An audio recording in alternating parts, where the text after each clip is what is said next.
Hola amigos, hola hermanos, ¿cómo están?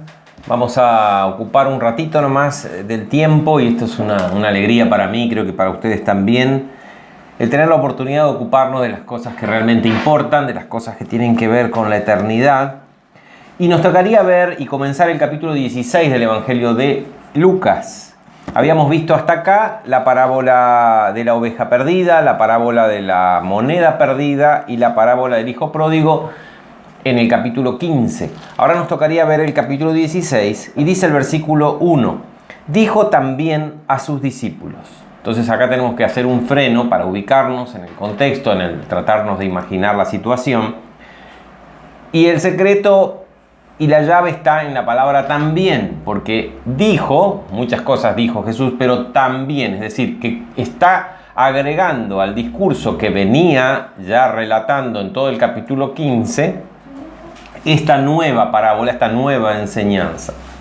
Entonces, si él está agregando al discurso que venía ya llevando adelante en el capítulo 15, podemos inferir que el auditorio, es decir, las personas que van a escuchar y que están ahí en ese momento cuando Jesús va a enseñar la parábola del capítulo 16, son las mismas personas. Es decir, tenemos el grupo de muchos, una multitud que le seguía de discípulos, porque dice, dijo a sus discípulos, y ahí también tenemos a los que le seguían, que eran pecadores y publicanos, y también tenemos en ese mismo auditorio, en ese mismo público que ahora va a escuchar la parábola del capítulo 16, a los fariseos que habían murmurado, según el versículo primero, el versículo segundo del capítulo 15, ¿no es cierto? Entonces nos ubicamos. Jesús agrega esta enseñanza a lo que ya venía diciendo en el capítulo 15 y por lo tanto podemos inferir de que el auditorio era el mismo. Encontramos a las mismas personas y vamos a encontrarnos después al final de la parábola con los fariseos y vamos a ver que el contenido de esta parábola también le aplica muy bien a los publicanos en ese entonces, a los recaudadores de impuestos. Dice así: dijo también a sus discípulos, había un hombre rico que tenía un mayordomo, un administrador. Y el administrador, fue acusado ante él como disipador de sus bienes. Alguien vino y contó que él estaba malversando los bienes, estaba quedando con bienes para su propio provecho y beneficio. Entonces, el dueño, el hombre rico llamó a su administrador y le dijo, ¿qué es esto que oigo, que escucho acerca de ti? Da cuenta de tu mayordomía porque ya no podrás ser más mi mayordomo. O sea que había evidencias de que él estaba haciendo alguna maniobra sucia donde se estaba quedando con dinero de su amo, del hombre rico. Entonces le dice que se prepare todos los papeles, la rendición, porque ya no iba a ser su mayordomo. Es decir, le da un tiempo. Acá eso es importante en la parábola porque le da un tiempo. Ya estamos dentro de la parábola, nos encontramos entonces con un hombre rico y hasta ahora con un mayordomo que disipa los bienes. Esos son los personajes que hasta ahora encontramos en la parábola. ¿Quién es este hombre rico? Esta parábola ha dado una serie bastante abundante de variedad de interpretaciones, porque es una parábola que tiene sus problemas, no tanto de entender la parábola, sino de su aplicación moral, de su aplicación a nuestra vida. Es ahí donde normalmente los intérpretes han tenido problemas y cada uno ha traído distintas opiniones o distintas interpretaciones. Algunos han dicho que el mayordomo era el diablo, otros referente a Mamón, que era el dios del dinero, el dinero como un dios. Pero creo que lo más natural, lo que se deja entender acá, es que este hombre rico es Dios, ¿no? Es Dios que nos da bienes a nosotros por el contexto que vamos a ver después en la parábola. Podemos volver después a reafirmar esta idea. Dios es el dueño de todas las cosas y es el dador de todas las cosas. ¿Y quién es el mayordomo? Somos nosotros, los cuales somos los receptores de los beneficios, de las cosas que Dios nos da. Por eso debemos ser agradecidos. Dios nos da para nuestro uso y nuestra administración, pero no somos propietarios, no somos los dueños. Dios nos confía bienes, Dios nos confía recursos para que los usemos según su voluntad. si es que somos buenos administradores, ¿no? Ese sería el paralelismo de la parábola. El hombre rico, Dios le da al mayordomo, a nosotros, bienes para que lo administren según la voluntad de quién, del dueño de los bienes, no del mayordomo, que no es el dueño, sino simplemente es el poseedor con el objetivo de administración. Dice que este hombre disipaba los bienes. ¿Qué quiere decir que disipaba los bienes? No los malgastaba, sino que los malversaba. ¿Qué es una malversación de bienes? No sé si ustedes podemos tener muchos ejemplos en nuestros gobiernos y en el ámbito de la política donde se malversan los bienes. Es decir, se pone una partida de dinero para la atención, no sé qué, de determinada cosa, de educación, para la construcción de escuelas, y resulta que después ese dinero se utiliza para construir caminos. Hay una malversación, se tuerce el destino original de que tenía ese dinero, ese recurso. Y más aún cuando la malversación es a favor del que malversa, ¿no es cierto? El que mal administra, ¿no es cierto? Un funcionario público que utiliza dinero del Estado, hace alguna maniobra y se queda con ese dinero y se enriquece a sí mismo. También tenemos muchos casos en nuestros queridos países latinoamericanos y en general en el mundo, de ese tipo de corrupción, que es lo más común, ¿no? Donde el dinero se utiliza para el propio bien. Pero incluso ya la mala administración, aunque el administrador no se quede para sí mismo los recursos, ya es una mala administración si no se utilizan para el destino por el cual fueron asignados esos bienes, ¿no? Si era para salud o educación y terminan ese dinero, no sé, en otra cosa. Entonces acá este hombre lo que hacía era malversar, disipaba los bienes, pero lo hacía para beneficio suyo. Él se apoderaba de los bienes que no eran propios, habían sido entregados para administrar, según la voluntad del dueño de los bienes, que era el hombre rico. En nuestro caso, hacemos ya el parangón según nuestra interpretación, que es Dios. Son válidas otras interpretaciones, ustedes pueden investigar, buscar y van a encontrar otras interpretaciones. Esta es lo que a mí me parece un poquito más natural al sentido literario de la parábola. Entonces, para su propio provecho, este administrador utilizaba los bienes. Resulta que los bienes eran para una cosa y él los utilizaba para otra cosa, y de alguna manera tenía un rédito del cual él podía sacar provecho. Entonces, ¿qué pasa? Se le pide rendición de cuentas. Fíjense. Entonces le dice: te voy a dar un tiempo, rinde tu mayordomía. El mayordomo dijo para sí mismo, empezó a pensar y dijo: ¿qué voy a hacer ahora? Porque mi amo me quita mi mayordomía, voy a quedarme sin trabajo. Cavar no puedo. Fíjense qué simpática la parábola de Jesús, ¿no? Cavar, pensó, no puedo decir. Trabajo sucio, no, porque él hacía un trabajo de administrador. Era más bien un trabajo, diríamos hoy, un trabajo de oficina. No era un trabajo para el uso de las manos. Cavar no puedo. Mendigar me da vergüenza. Ir a pedir dinero prestado o que la gente me dé por solidaridad me da vergüenza. Él tenía un rango, él era el administrador, el representante en los negocios, él era el que transaccionaba, este hombre rico hacía negocios y él era el representante. Todos los clientes y proveedores venían a hablar con él, era el gerente general de la empresa esta del dueño. Ahora voy a ir a pedir, me da vergüenza. Trabajar con mis manos, no puedo, no sé hacerlo. Ya sé qué voy a hacer. Era un hombre muy inteligente. Fíjense, pensemos que esto no es un hecho real. Esto es una historia que surgió de la imaginación y de la destreza de Jesús, ¿no? Para expresarnos y contarnos alguna verdad muy profunda.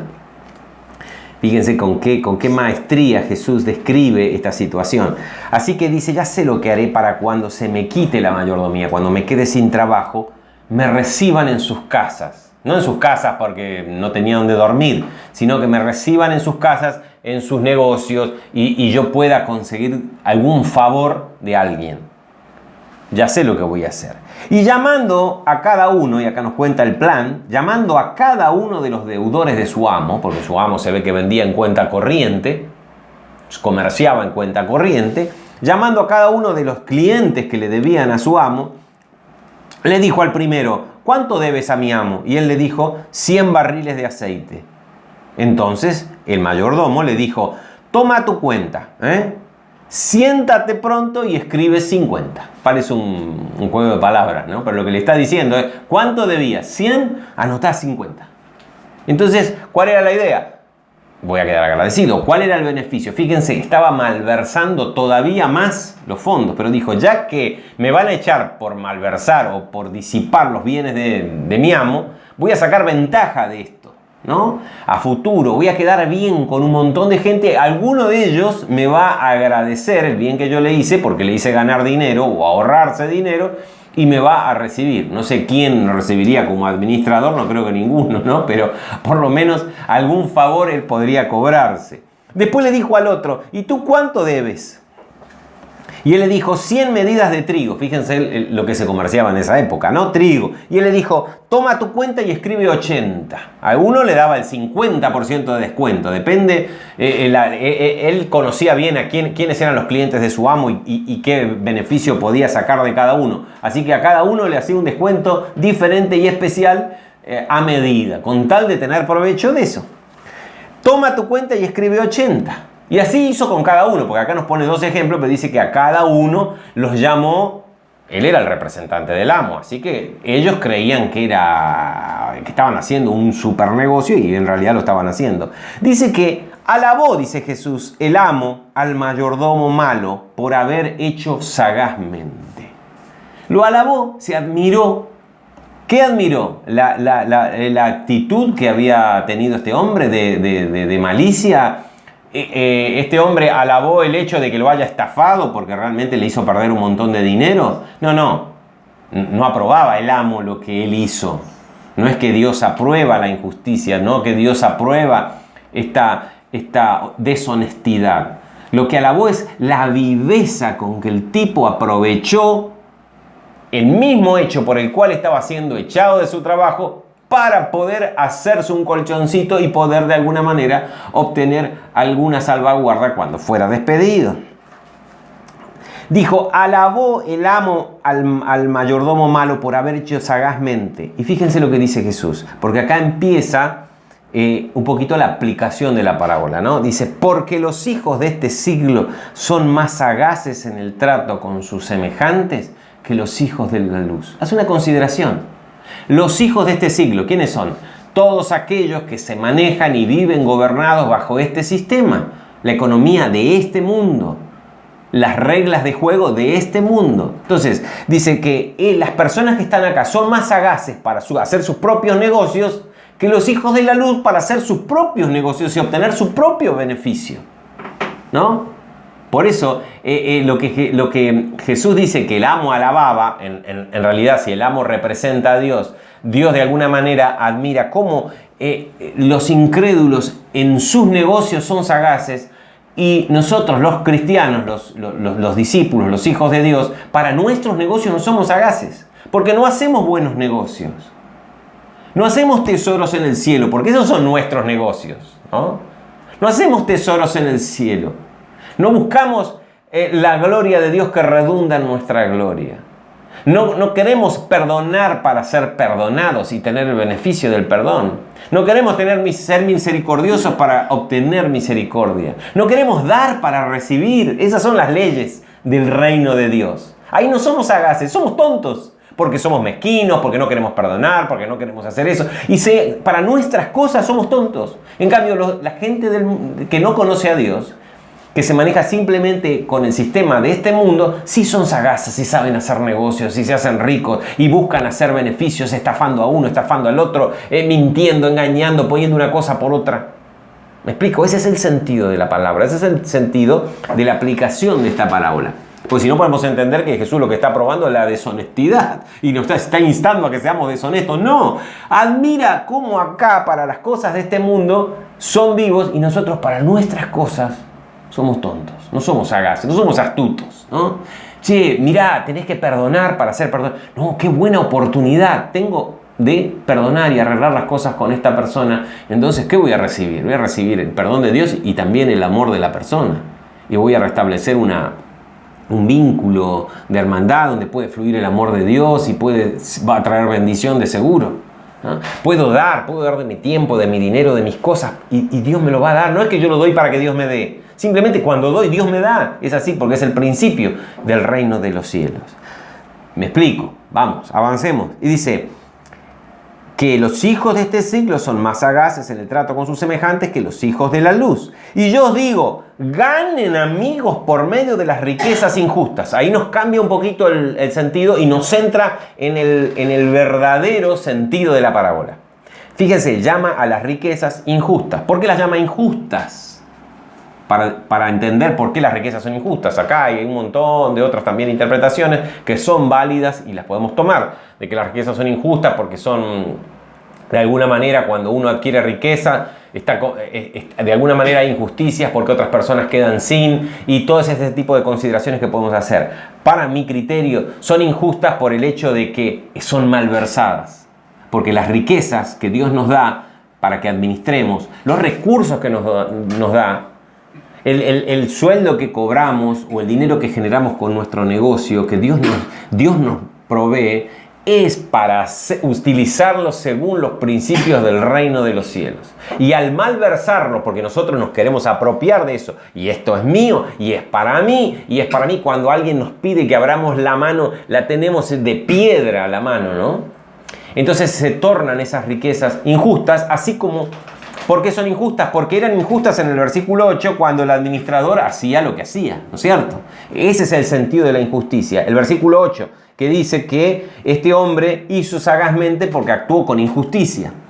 Nosotros también actuamos con injusticia cuando malversamos los bienes que Dios nos da para que los administremos.